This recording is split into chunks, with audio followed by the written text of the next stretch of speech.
The darn 401 error code came back.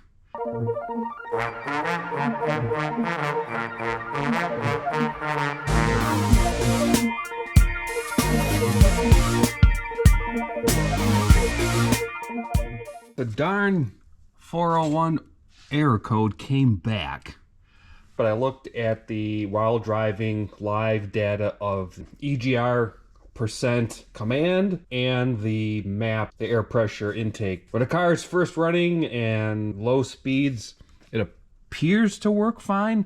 When the valve opens, the pressure, manifold pressure drops, which is what you would expect. Again, I don't know how much it should drop or whatnot, but then after driving a long time or on the freeway, it appears to the manifold pressure doesn't seem to have much effect on the valve command opening and closing, but I can't confirm it is opening or closing. I just know it's being commanded to, and then eventually the error code pops. So there is something that on a long drive seems to trigger it. So what I'm going to do now is I just wonder if didn't tighten the bolts enough and there's a tiny gap in the gasket where the gasket meets the manifold. So I'm going to do a quick test, start the car and spray some brake cleaner on the where the gasket is, and see if the idle changes. And idle does change, and that tells me there's an air gap that happens.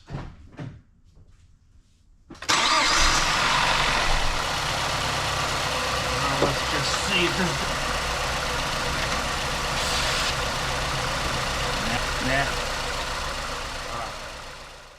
So I'm going to be honest, I'm not really sure what's what. There isn't too much to these systems. Somehow the airflow, what the computer thinks the airflow is supposed to be, is not what the computer is measuring. Henceforth the trigger. So the only thing I can think of after trying to understand how it works is it's a new valve, so I'm assuming the valve is working, but maybe what the valve connects to is still got gunk or something. Maybe I can clean that out. I don't know. It sucks because it's all back behind there. It's hard to get to. Take it apart again, see what we can see. Take out the garbage, bring in the cash. One mystery solved. Poking around, taking everything off, I found the original gasket. If you recall, when I took it out, there was no gasket on the EGR valve. There's no gasket on the manifold. I couldn't figure out how it worked without a gasket. Couldn't find one, but there it is. Mystery solved.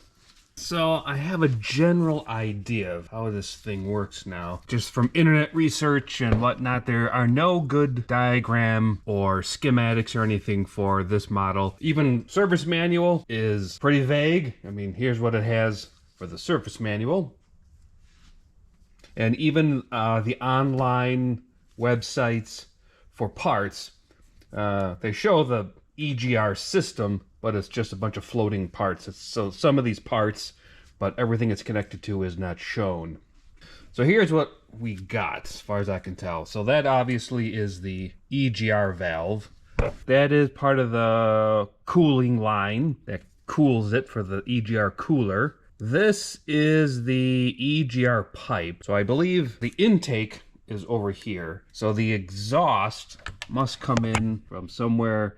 Whatever this big manifold thing is, exhaust must come in from there, come in and then go through the EGR valve, and then go through the pipe, down, down, down, and underneath and into the manifold somewhere there. The only thing I can think of is there's still a blockage somewhere, and the pipe is the next culprit.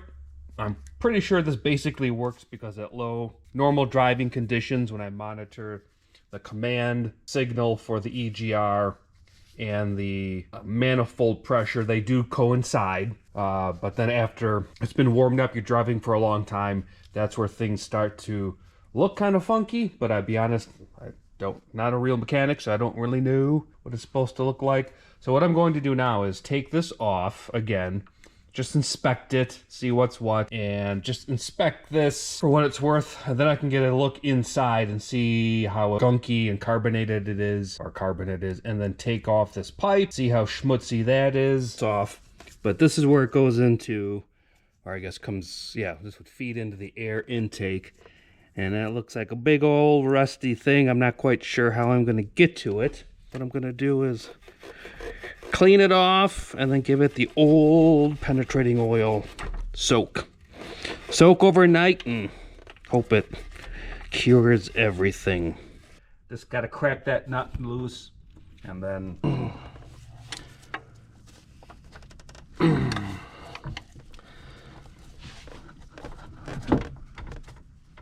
alright, let's give one more good smack. Come on, baby.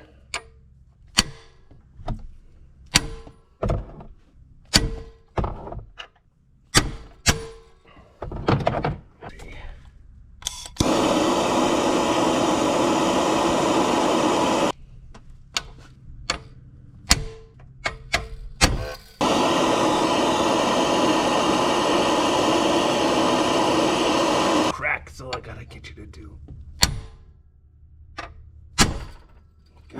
Nothing. All right, none of this is working. I'm gonna try to take this whole air cooler, intercooler off.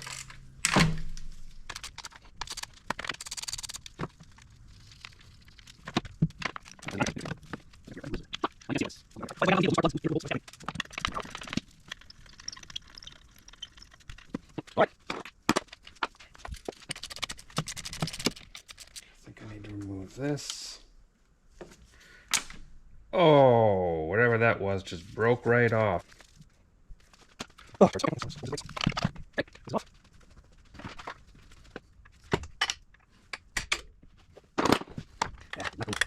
So I was literally about to go out to the store and buy this exact wrench, 22mm special tool for brake lines and fuel lines, and it turns out I already had it.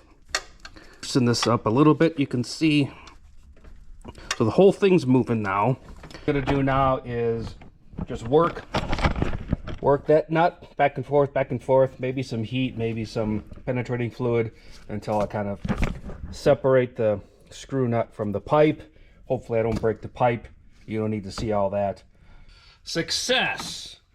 So I was able to eventually crack this loose, and now it's just a matter of working it out.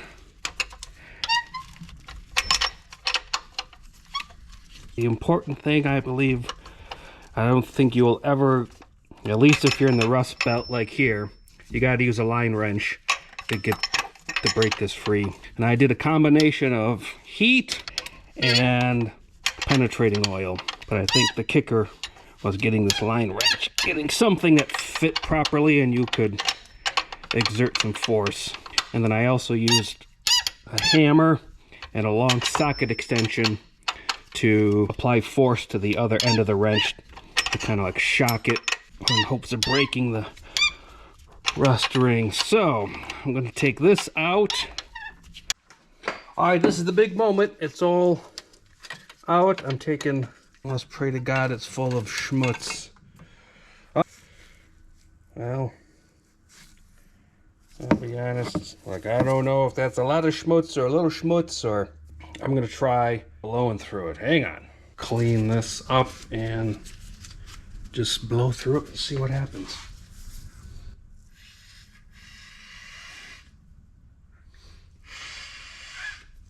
Well, I can blow through it. Well, I don't know how much. So all I'm gonna do is I'm gonna clean this off in a parts cleaner. I think it's just all metal, and then do some carb cleaner and some compressed air, and yeah, make sure it's as clean as can be. Oh, hang on, what is that? Oh, let's see, get you in there. What is this? Can I even get light in there?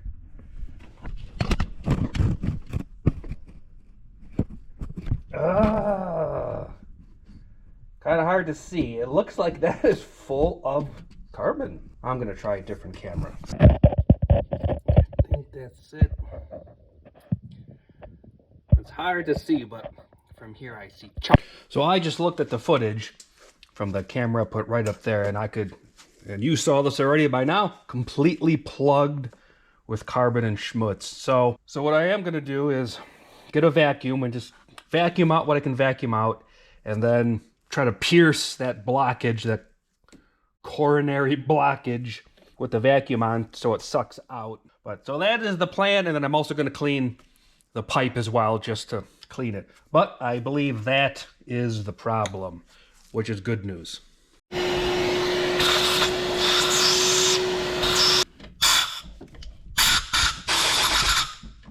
It's kind of working, but look at this. It is like clay when I stick this in there, and I can just feel it's like pushing into gum or something. This is a cleaning brush for caliper pins, and I just stuck it in there and look, just all goop. So I'm gonna try to remove a few more things so I can get this device in there and really ream it out. So, all right, I've cleaned it with jamming this and a different one in there. I stuck that in there, kind of shivved it a bit, put that picker thing in there, sprayed Carb Clean in there. All right, let's get that in there, and let's get that in there. Let's see. I can see. This is my method for cleaning out the EGR pipe. I'm just letting parts cleaner flow through it until it's getting better, but I'm just gonna let it flow through for a while and clean it all the schmutz, and then rinse it with Carb Cleaner.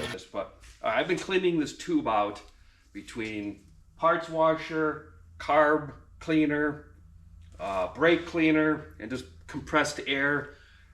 Stuff just keeps coming out. So I just wanna, I've been blowing it out with compressed air. I wanna see if you can see. Yet, still puffs of black come out. See it? Look at that.